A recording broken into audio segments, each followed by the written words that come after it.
de San Juan.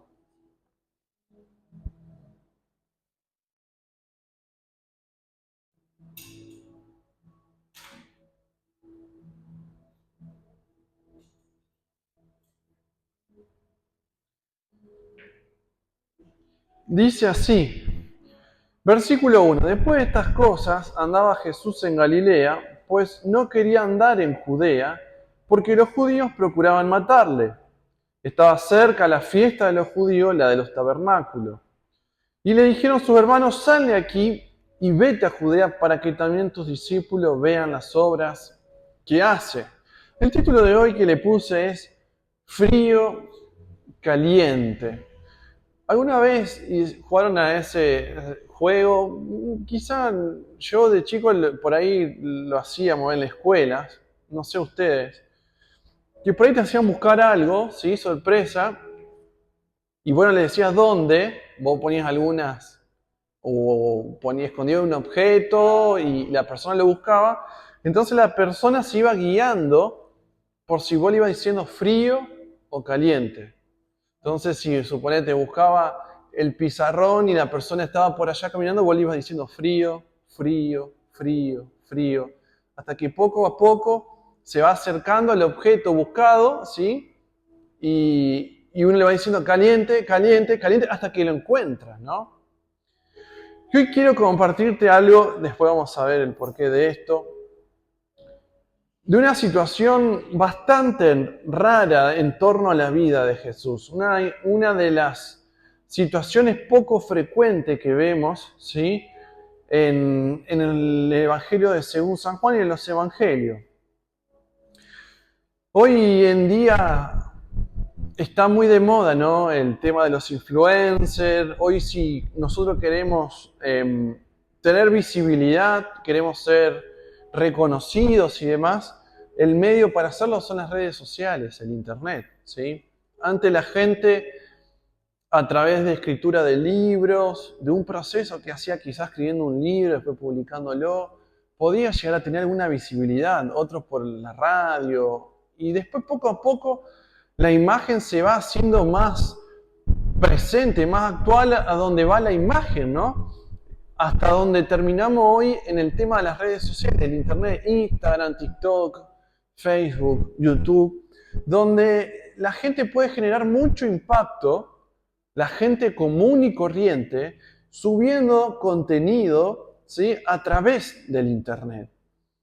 Hoy muchos dependen sus trabajos de la exposición de sus productos en internet. Hoy la manera clásica del boca a boca todavía sirve, pero si uno quiere cobrar visibilidad tiene que exponerse al internet. Pero ¿qué sucede, hermanos? El método de la visibilidad, ¿sí? En el reino de los cielos no es el mismo. El método que Dios utiliza para que tu fe pueda ser visible, pueda ser notable a otro, no es compatible, ¿sí? Con la exposición muchas veces indiscriminada, ¿sí? Para que pueda ser reconocido. Dios no desea que nosotros vivamos vidas superficiales de exposición continua para que el mundo pueda conocer a Cristo. Dios puede utilizar cualquier método, cualquier manera para que la gente pueda conocer de tu fe, incluso de la palabra. Y hoy sucede algo similar con la persona de Jesús en esta historia.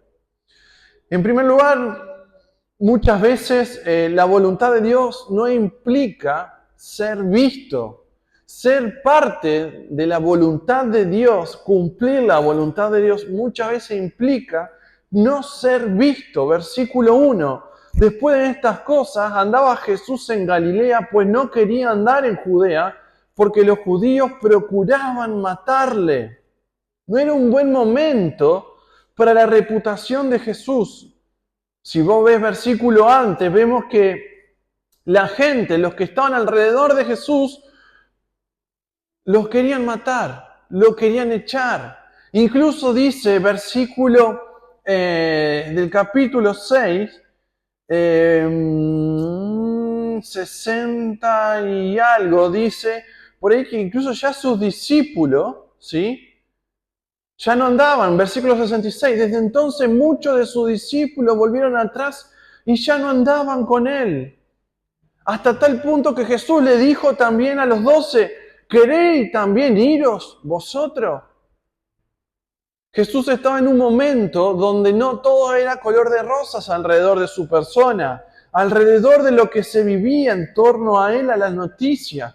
La gente no estaba aceptando las enseñanzas, el estilo de vida de Jesús. Entonces Jesús, dice versículo 1, andando en Galilea, no quería andar en Judea porque los judíos procuraban matarle. No era un buen momento, como te decía antes. Jesús había sido abucheado y muchos ya no querían ir detrás de las enseñanzas de Jesús.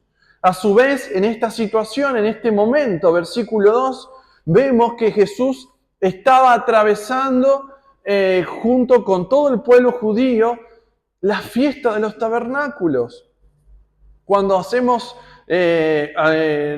la palabra, las escrituras, la fiesta de los tabernáculos es una de las fiestas más importantes de la cual vive el pueblo en Israel, el pueblo judío. La fiesta de los tabernáculos, para que ustedes se den cuenta, se festejaban a fin de septiembre y principios de octubre. ¿Viste en el tiempo donde vamos, a donde está la rural y el aniversario? Ahí aún hoy se festeja, ¿sí? La fiesta de los tabernáculos. Es una fiesta que Dios ordenó para que el pueblo pueda celebrar, ¿sí? Por una semana, donde hacían tiendas de ramas, ¿sí? Y ahí celebraban, ahí muchos se quedaban como a dormir, a descansar, porque de esa manera ellos se presentaban a Dios y agradecían a Dios por las cosechas, por las primeras cosechas, que en Israel es el tiempo del otoño. Además, tiene mucho que ver esto con lo que Dios le hizo vivir al pueblo de Israel durante los 40 años del desierto. O sea que en el momento de los tabernáculos era una fiesta alegre que duraba varios días, donde cada familia armaba tiendas, donde cada familia se presentaba y disfrutaba también de sus primeras cosechas, pero recordaba también cómo Dios lo había protegido y había sido un Dios de provisión durante esos 40 años en el desierto. Porque ellos a través de estas tiendas, de alguna manera, simulaban el estilo de vida que habían tenido durante el desierto. Entonces, la fiesta de los tabernáculos era una de las fiestas principales junto a la Pascua, por ejemplo. Y se estaba acercando esto, y se estaba acercando el alboroto de que ya se había que juntar, que había que preparar la tienda, que había que hacer esto, que había que ir al templo, que había que presentarse, que esto y lo otro. Y Jesús no tenía esa actitud de ir y mezclarse entre la gente. Una situación rara donde Jesús, en lugar de querer mostrar, decidió replegarse por miedo a que los judíos puedan matarle.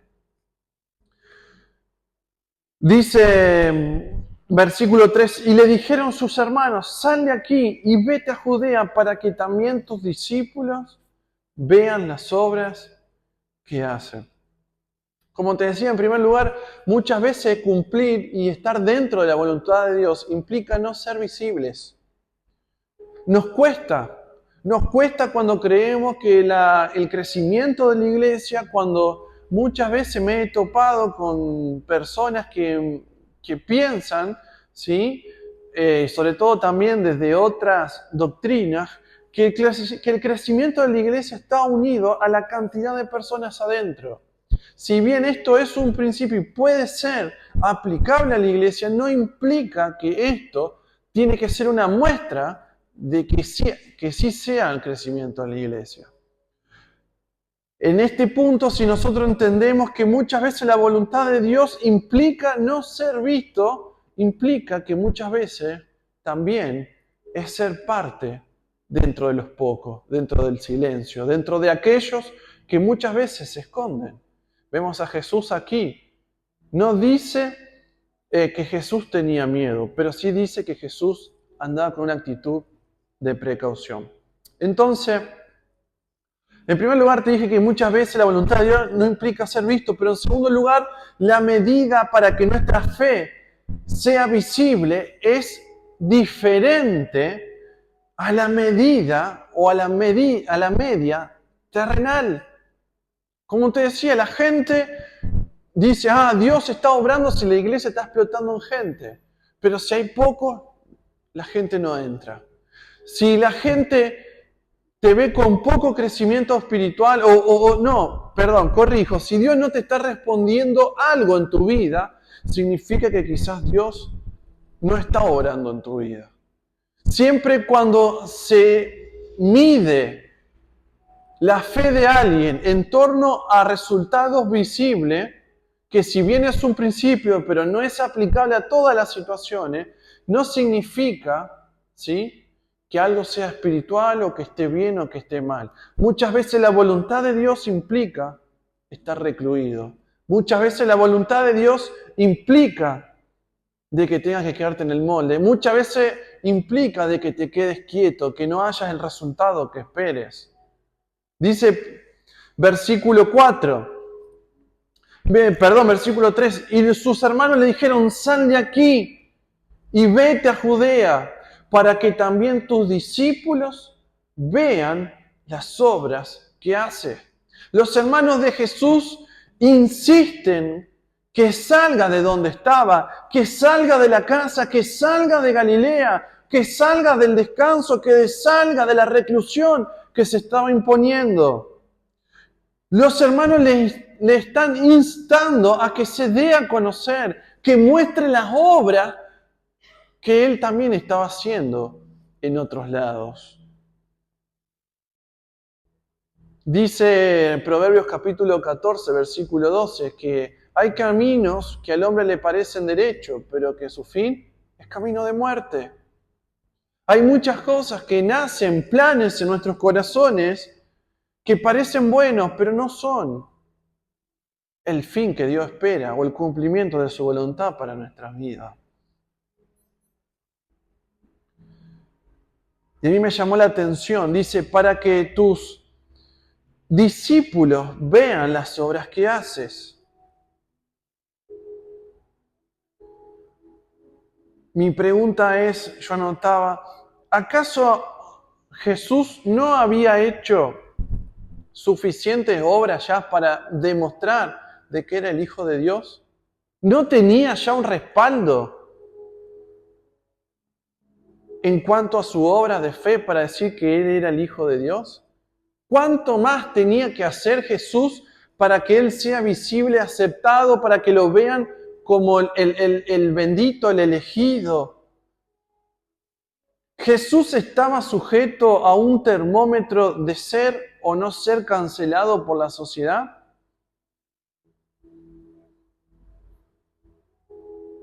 La tensión de lo que está viviendo Jesús con su familia, con sus hermanos, es fuerte.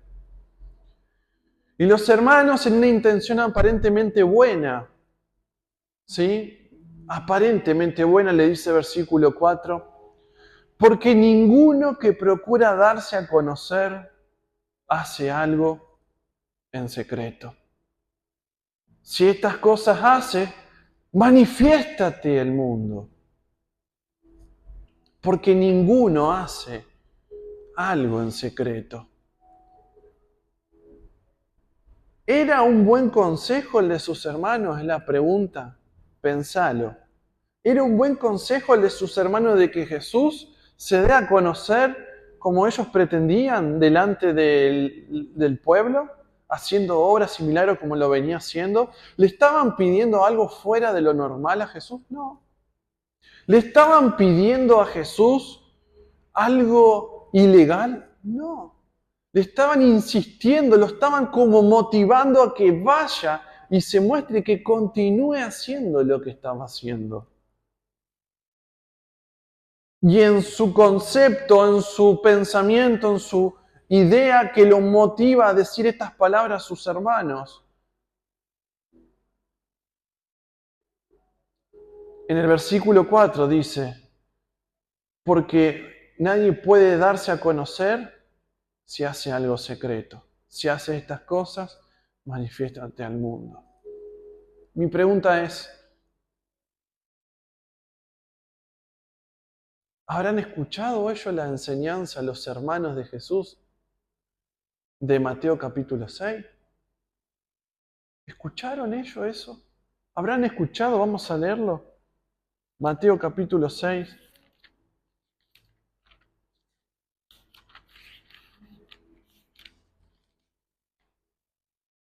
Versículo 1, el sermón del monte.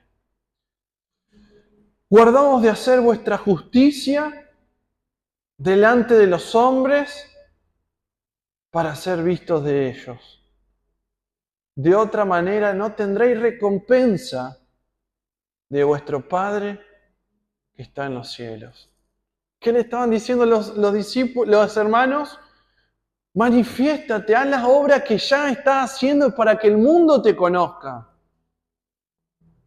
Jesús, ¿qué había enseñado? Que se guarden de hacer obras de justicia delante de los hombres, porque allí no está la recompensa de nuestro Padre. Muchas veces, con planes aparentemente buenos, trazamos caminos que parecen derechos, pero el fin no es dar la gloria a Dios, sino que es un final de muerte, un final sin sentido.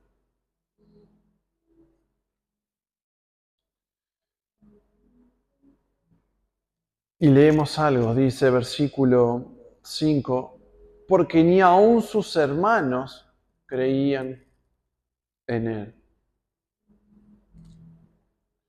Como te decía en el primer punto, muchas veces la voluntad de Dios implica no ser visto. Grabátelo a esto.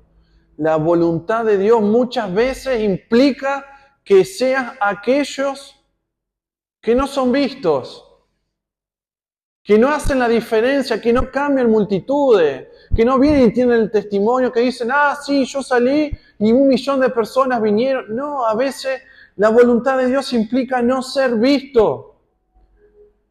En número 2, muchas veces la medida para que nuestra fe sea visible, ¿sí?, es diferente a lo que el mundo propone para que sea visible. Hoy lo haces a través de las redes, siendo famoso, siendo videos, TikTok, pero para la fe no importa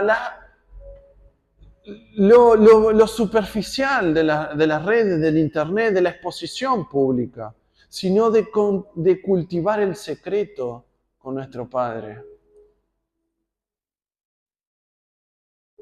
Y en tercer lugar, quiero decirte esto. Existe el peligro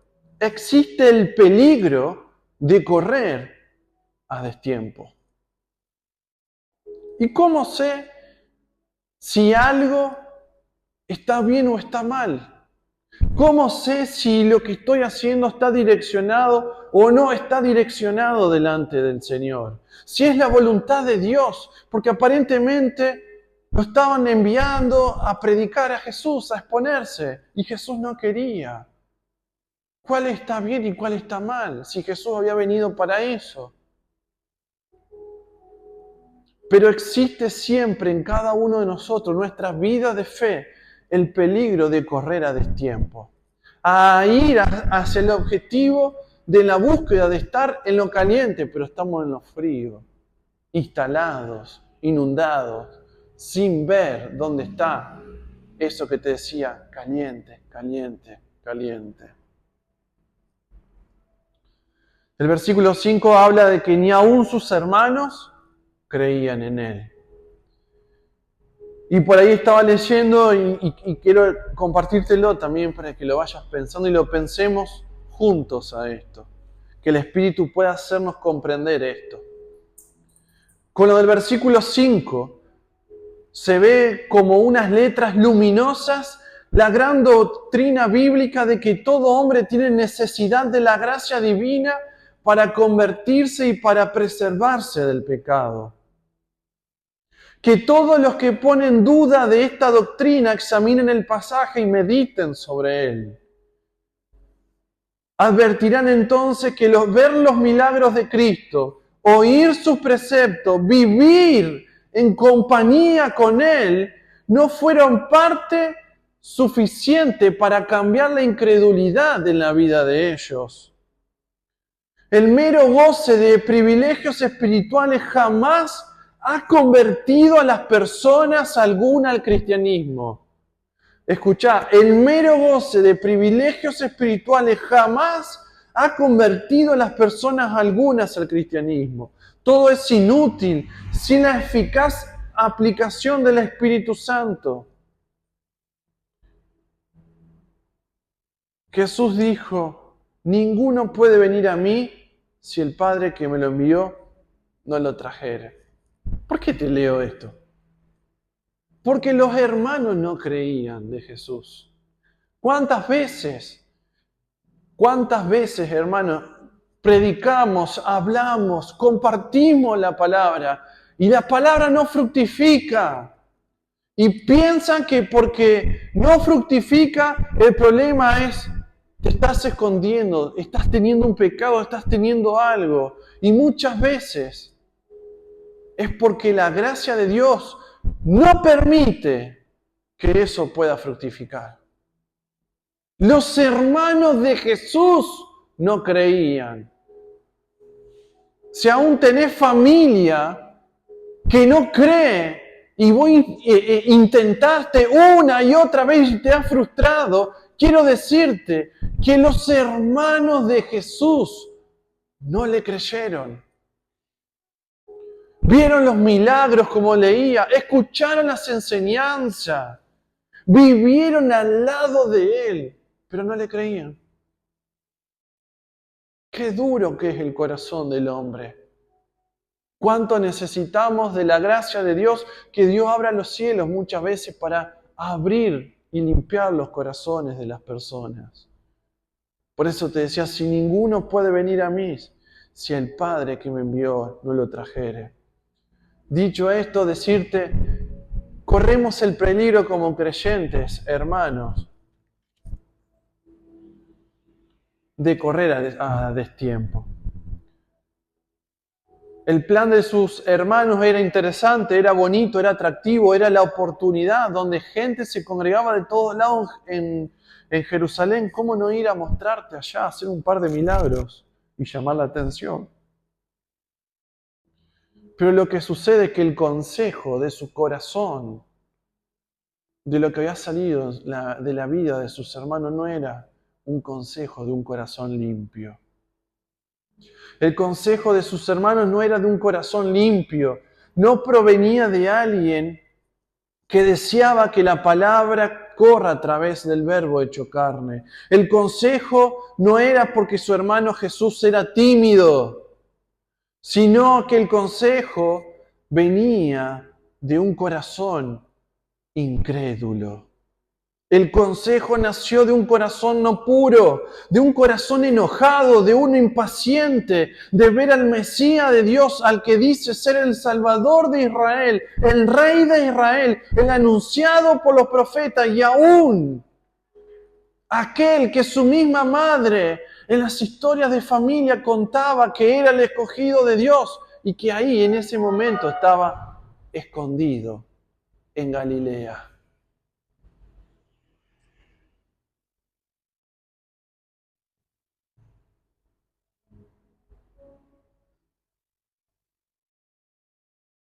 Jesús en Mateo 12, 34 y 35, lo podemos buscar, dice lo siguiente.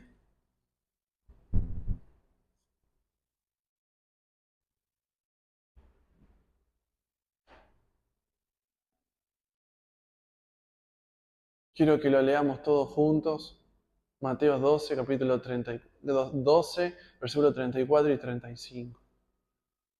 Acá dice, porque de la abundancia del corazón habla la boca. Y versículo 35, leámoslo todos juntos. El hombre bueno del buen tesoro del corazón saca buenas cosas.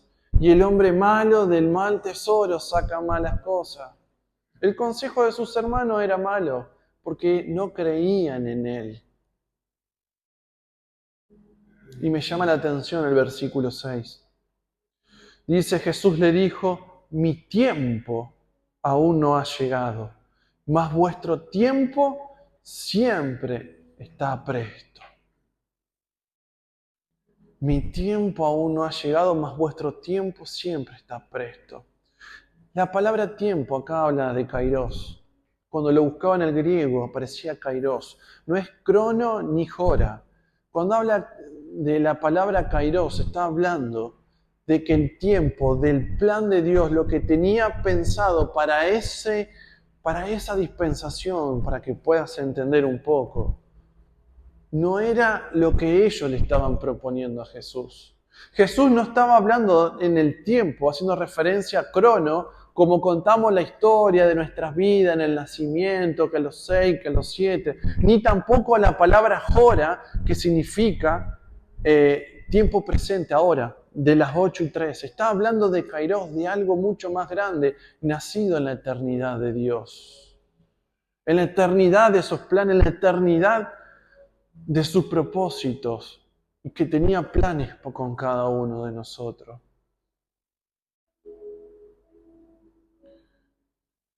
Muchas veces el tiempo crono y hora es ese tiempo que muchas veces no nos alcanza, ese tiempo que nos afana, el que se nos pasa rápido y que no entendemos por qué se va. Jesús le está explicando que el kairos de Dios, que el reloj de Dios es diferente al nuestro, que no se mide, ¿sí?, nada con nuestros tiempos, que muchas veces está marcado intensamente por nuestra necesidad y deseos. Muchas veces esperamos en Dios porque podemos aguantar en abstinencia en algo, pero vamos esperando hasta que eso que nos pica nos hace ir a destiempo y nos las mandamos. Y cuando leía las Escrituras, estaba mirando que esta situación que muchas veces queremos ir en busca de aquello que nos está oculto de parte de Dios. Y en lugar de estar cerca de ahí, estamos en el frío estamos. Y así ha pasado muchísimas veces y en las Escrituras lo vemos. Génesis capítulo 16, 1 al 6, vemos de Abraham y Sara. En el capítulo 15 habíamos visto en la Santa Cena cómo Dios había hecho un pacto, había pasado caminando. Dios arranca el versículo 1 de capítulo 16 de Génesis y vemos cómo Sara y Abraham tienen una charla de por qué Dios no le estaba dando a su hijo que le había prometido.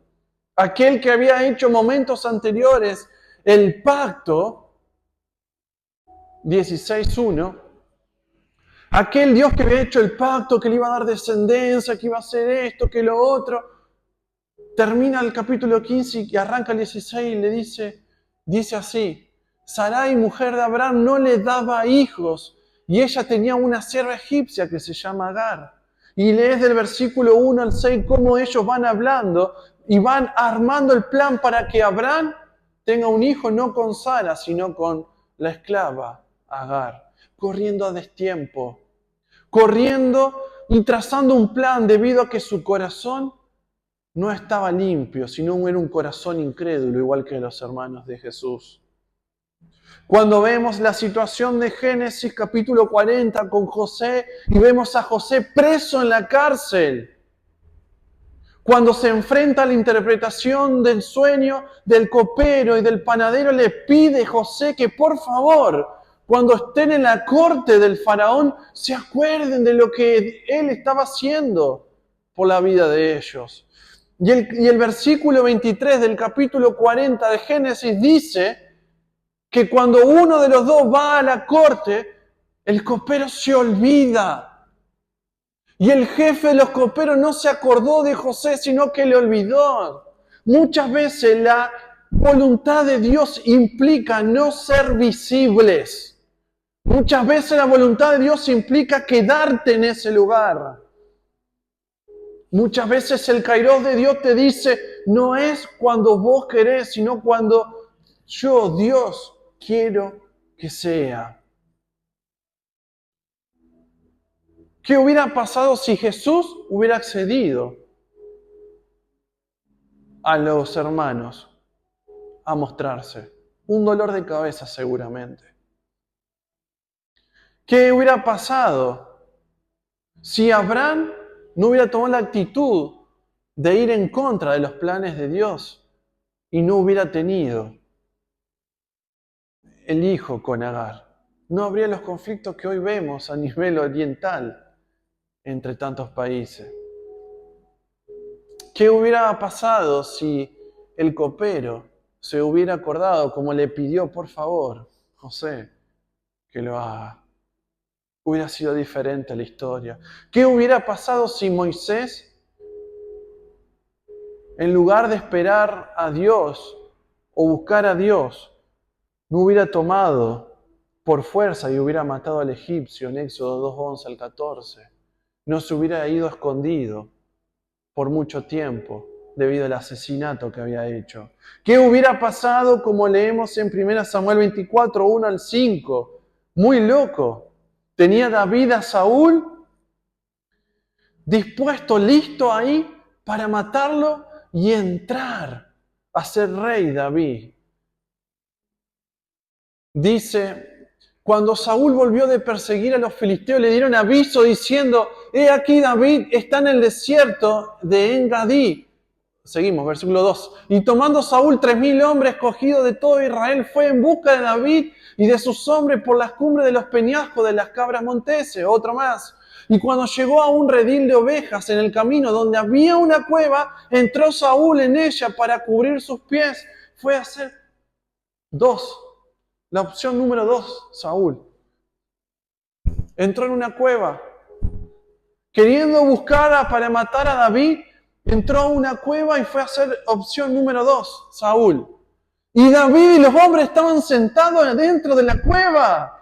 Lo tenían listo ahí para matarlo. Versículo 5. Entonces los hombres de David le dijeron, he aquí el día, escuchá, que te dijo Jehová, he aquí que entrego a tu enemigo en tu mano y harás con él como te pareciere. Y se levantó David y calladamente cortó la orilla del manto de Saúl. Leemos un versículo más.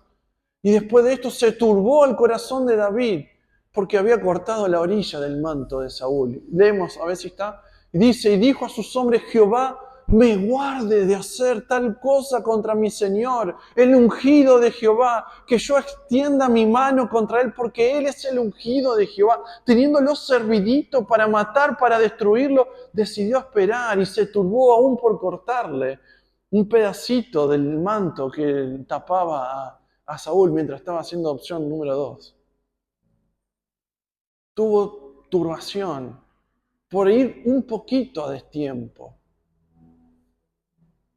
Hermanos, muchas veces nuestros deseos, nuestros impulsos de nuestro corazón nos invitan a hacer cosas que no corresponden. Ir a trazar nuestros planes y después siempre nos hacen renegar, siempre estamos preocupados, siempre estamos mal. Si buscáramos oportunidades siempre, está a nuestro alcance ir más rápido que Dios, adelantarnos a los planes de Él. Pero cada vez que nos adelantamos no es más que retrasar el cumplimiento del tiempo que tiene Dios para con cada uno de ustedes. Y quiero decirte algo y guardátelo en tu cabeza. Los retrasos que provoques siempre te van a salir caro. Lees Jonás y te vas a entender lo costoso que le salió a Jonás hacer la suya y no cumplir a tiempo la voluntad de Dios. Entonces, ¿qué te quiero dejar en tu corazón sembrado esta palabra esta noche? Hermanos, mientras vamos buscando el propósito de Dios y mientras vamos en lo frío, frío, caliente, frío, frío, no te adelantes. Mi deseo que como hijo de Dios puedas buscar y escuchar el pulso de Dios a cada momento. Que puedas escuchar el pulso de su corazón, de lo que Dios quiere para vos en este tiempo. Que puedas escuchar el pulso que hay en su voz cada vez que te habla con la palabra. Que puedas escuchar el pulso de Dios escribiendo tu historia y no tratando vos de escribirle la historia a Dios. Dice Salmo 37:7.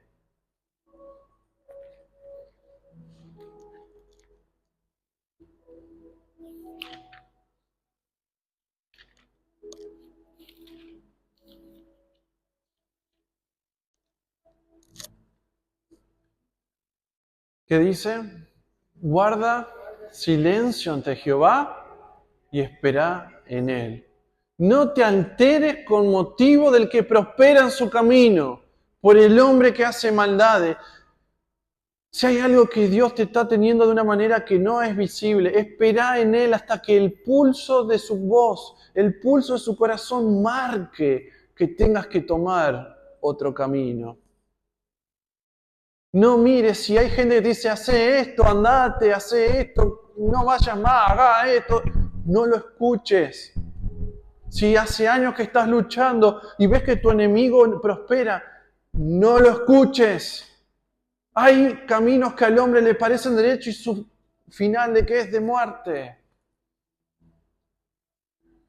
Lamentaciones capítulo 3, versículo 25 dice, bueno es Jehová a los que en él esperan, al alma que le busca. Y hoy te quiero invitar a que puedas en el silencio de tu corazón decirle al Señor, guíame Espíritu Santo, quiero seguir tu ejemplo Jesús y tus palabras. ¿Qué tienes Padre para mi vida hoy? Guardate de hacer cosas que son buenas pero que no es lo que Dios pide. Para que tu Padre que esté en lo secreto, cuando vos le busques en el silencio, después Él, si decide, pueda recompensarte en lo público.